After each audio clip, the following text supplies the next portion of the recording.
What's up, everybody? Listen, I'm just enjoying this wonderful day with Mr. James Herndon, and we're sitting here. And I said, you know what? Let me get some more video footage so I can add to the videos that I'm doing. So here you go, Mr. James Herndon. What are you doing here? Why are you not on the piano? It's Sunday. Today is Sunday. Why are you not on the piano? Well, because of the pandemic, we're not having live services anymore. Well, not at the moment. We're looking forward. We're thinking maybe we will go back around the first of the year, hopefully. But right now, we had planned to go back in August, but this new Delta variant kind of put the halt to those plans. So we opted on the side of caution and decided we wait till later. So how do it feel not to be? Is this a relief for you? No, No. It's not. no, Okay. it feels absolutely weird. I can, to me, Sunday is just not Sunday without church. Yeah, that's true. Even though we do virtual services and that's church of a sort, but it's not like the coming together of the people and the fellowship and the strength you draw from the people around you and that they draw from you. It's just, boy, you don't get that with the virtual service. Even though it's good, but it's just not as good. Wow. So that means that you've experienced some show enough church in your life, huh? Oh, listen, I've been in church all my life. I don't know anything else but church. I'll be honest with you. I really have. Wow. Even as a baby, I was active in church. Now, were you raised Baptist, Kojic? What were your faith? I was raised Baptist, and then I got into holiness or Pentecostal, whichever you want to call it, because I liked the singing and the rejoicing and the uplifting added mood of the service. I enjoyed that. I still do. Really? Yes. Wow. I think this is a perfect segue to ask you your perspective of quartet music, gospel choir music, gospel group music. Like, what is your perspective of those different styles you got? Well, to me, each one has its place. Yes. One does not overshadow the other. Okay. One is not better than the other. Mhm. They all have their place and they all are absolutely great in their own genre, in their own field. So, there's really no comparison per se. Uh, that reminds me, once somebody asked me, and of course I thought it was kind of silly, but they asked me, who did I think was the best singer in the Caravans? I said there was no best. Each one was so individual that they could not be compared. Right. You know what I mean? There is no best. They were all equally good. And so that's the way it is with the various genres of music. They're all equally good and have to be taken and appreciated in their own perspective. Wow. But and it's great to hear that perspective from you, and then to think about it, like you've actually had the opportunity to work on the stage with quartet artists, choirs, and groups on the same program. Oh yeah. How did they? So, did you see the audience kind of dwindle down, like when one group got finished singing, or like did they stay to hear everything? Like how do you? Usually, unless it was a very long procession of groups, most of the time they would stay. Yeah, because see, back in those days, believe it or not, when members of one group got hoarse, others of us would jump in there and fill in the spot and keep going and like nothing had ever happened. We did that. We had that kind of camaraderie. It didn't matter, nobody's trying to out-sing the other person or anything like that. We felt it because we knew what it felt like to be short of a member, or for reasons, if people get hoarse and various things happen and they couldn't be functional at that time, we would jump in there, take over and move right along like nothing ever happened. Yeah, we did that all the time. Even in the Apollo Theater, we would do that. Mm-hmm. Because that was hard work in the Apollo Theater. Wow. And you know what? I'm glad you brought up the Apollo Theater. You shared a story with me. I think it's remarkable about Claire Ward. She told Tina that you couldn't leave without you doing the greatest story. Yeah. I want to hear. I want them to see that story. But she did, you know, and I don't know that I could ever have received a greater compliment than that. You know, she insisted that before that week was out, I would have to do the greatest story, or she would not ever talk to Tina again. She said that. And so finally, that last night of show, we opened up with the greatest story. She sent her musician over there to play it for me, so I was free to stand up and do it. Mm-hmm. You know, which was kind of new to me because I was not used to stand up performing. I was used to doing it from the piano, but it was a great relief because I didn't have to worry about two things for a change. Yeah. And we did it, and it went over very well. It was very well received by the audience in the Apollo Theater. I wish I was a fly on the wall. just a fly on the wall, just to have say that I witnessed that. I know that had to be remarkable. It was really good. Well, I was used to seeing how well the ladies were received. It never dawned on me how well I would or would not be received. But believe it or not, that it was equally as much as a greater reception as the ladies got. It was really good. Wow. Now, you talk about being received. Now, when you all get the opportunity to actually go on television, now, how was that experience for you? You know, or could you elaborate on, you know, during that time, you know, being on television, you know, African Americans? Well, being on television, it depended on television. Now, for example, in Chicago, Jubilee Showcase by Sid Ordauer was not too out of the norm because it was still predominantly black artists. Okay. You were just on television, yeah. but so you were basically doing the same things that you would normally do. Right. But when you got into venues where it was a national audience, and you had people walking, or for example, the time we did the Hootenanny show with Jack Linkletter, Art Linkletter's son, was a host, and we did that at Boston College in Boston. Now that was a real experience because that audience was predominantly white, which was all right because we were still going to do the same thing we do, but they loved it.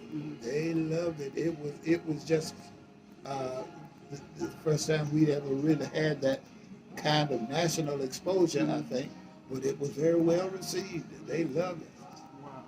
So I'm glad you stated this. I was at work probably about two or 3 weeks ago, and I met this guy by happenstance. He was actually working on the Xerox machine, and what was we talking about? I think I was reading. Might as well pull it up. I think I was looking at this book, The Rise of Gospel Blues, the autobiography of Thomas Dorsey. Yeah. And we just got to talking, and he began to name some names, and I'm like, wait, because he's Caucasian, so I'm thinking that, you know, he was going to say Elvis Presley, gospel music or something like that. But he got to talk about Marion Williams and the Caravans and Sally. I'm like, what? So we connected, and to make a long story short, he said that he owes a debt to gospel music because gospel music was introduced to him in a time in his life where he needed a change. And he said that from that day on, that's the glue that has that kept him together. You know, and that's really saying something. Yes. A lot of artists really don't realize, you know, that even though you're just singing into the mic and thinking that you're going to, you know, populate these CDs or these albums with people that you know, you never know who has these. That has always been my contention. You never know what lives you touch. And I believe with all my heart that it's a good thing that we don't, because some of us might get big headed if we knew all the people whose lives we had touched and all of the influences we had had on people, that were positive influences. Yeah. And I think it's a good thing that we don't know. But I just pray, that has always been my prayer, that I might be able to touch lives, that I might be able to reach somebody, because, that's the way writing music was in those days. It was music that came from the heart. And the saying is very true: what comes from the heart reaches the heart. Wow. You talk about lyrics. It makes me think about Raymond Raspberry when he wrote "Touch Someone." No, no. For you may never pass this close again. What's the song? Yeah. But yeah, the lyrics of that song. I'm like, what? You'll be surprised how that same touch will come back to you. Touch somebody's life with your goodness. Touch somebody. He was a dynamic writer. A little bit ahead of his time, really. And then the other one, didn't he wrote Only What You Do for Christ Will Last as well. The message. You may build skyscrapers. You may build great cathedrals, large or small. You may build skyscrapers grand and tall. You may conquer all the failures of your past, but only what you do for that's enough right there. It is.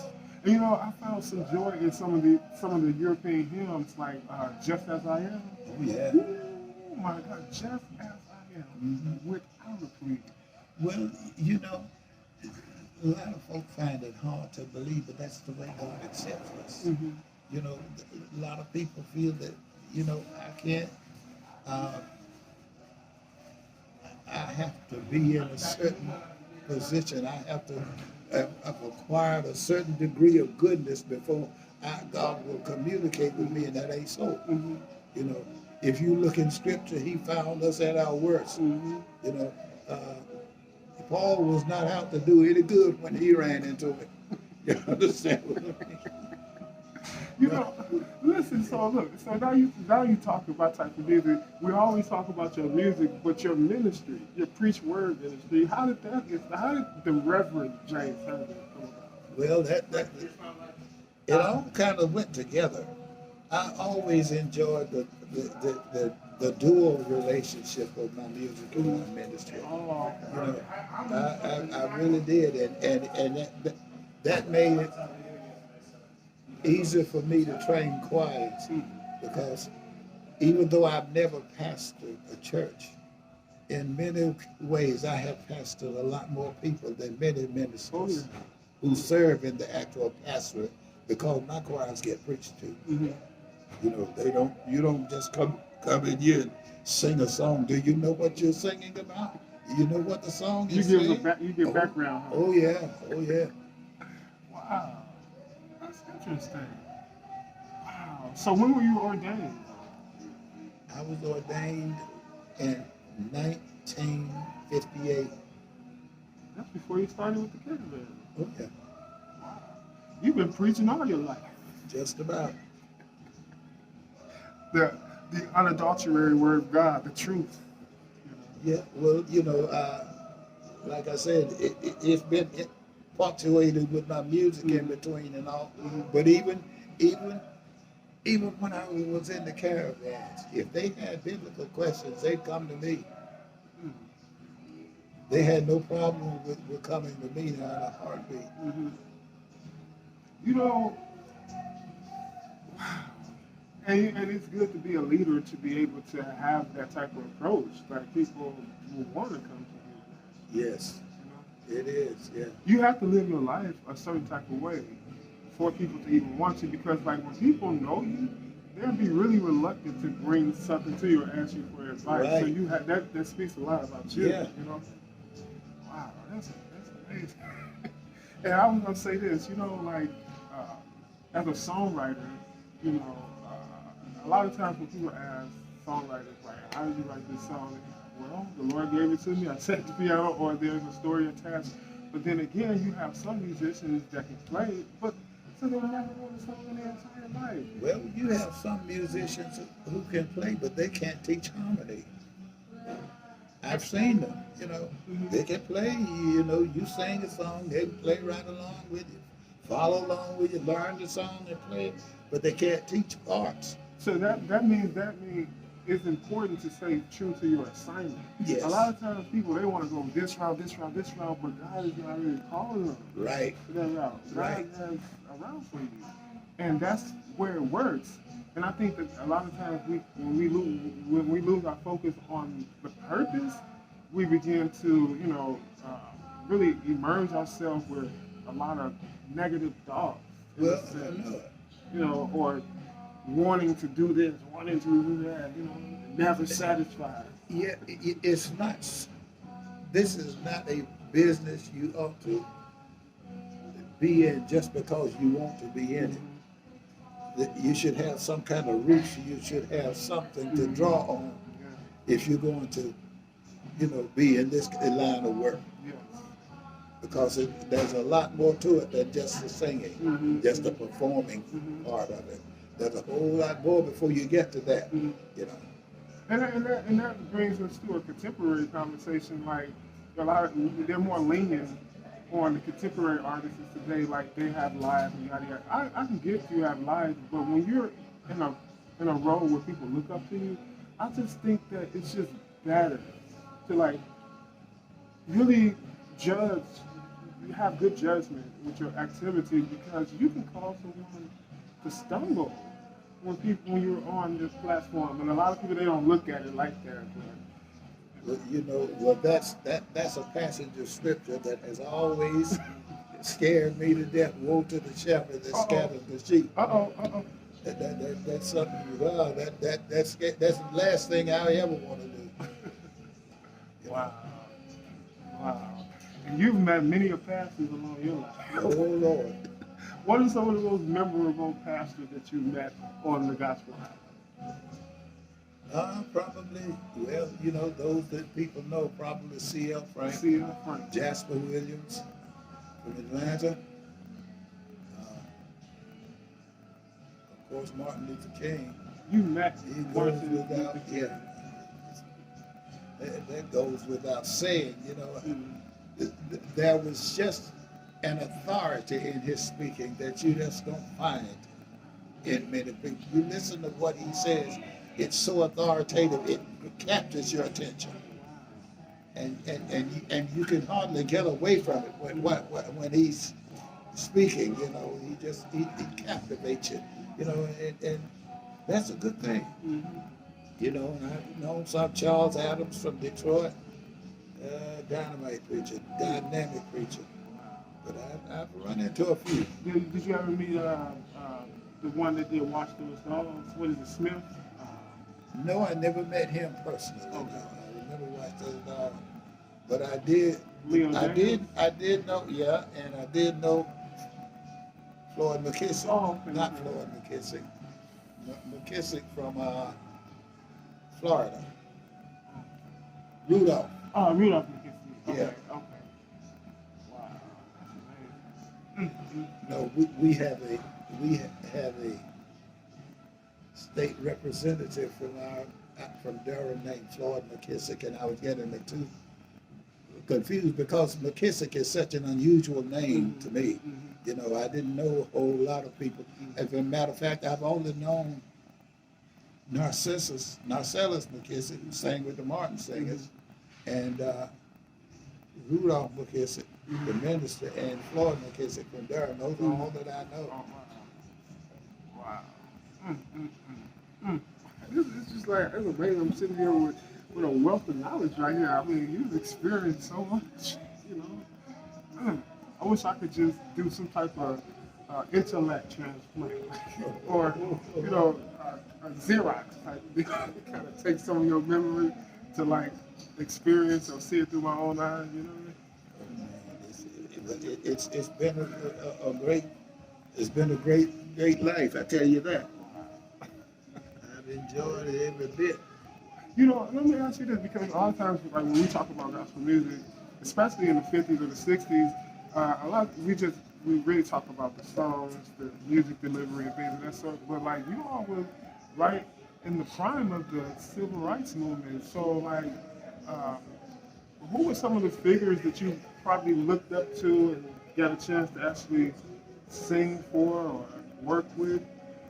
Well, like I said, we were busy going in up different directions, even though we kept up with it. We followed it and we supported it, but we didn't actually get a chance to be as active in it as a lot of other people because of our schedule. Wow. You know, it, it, But you knew what was going on. absolutely. Oh, yes. But because what we were doing was also our living, our livelihood, we had to Right. we had to take care of that too. Yeah. So we were not as able to be as active as we wanted to be, but we did keep up with it, and we knew what was going on, and we supported it in any way we possibly could. Well, last but not least, tell the people something encouraging. With anything that comes to mind. What's an encouraging word for the people?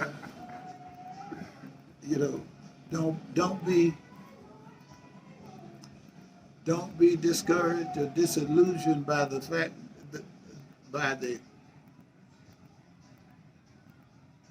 environment in which we have to live right now, because this too will pass. This too should. If you read in the Bible, very often you'll see, and it came to pass. Well, it came, so it could pass. Had it not come, it could not have passed. So it came to pass.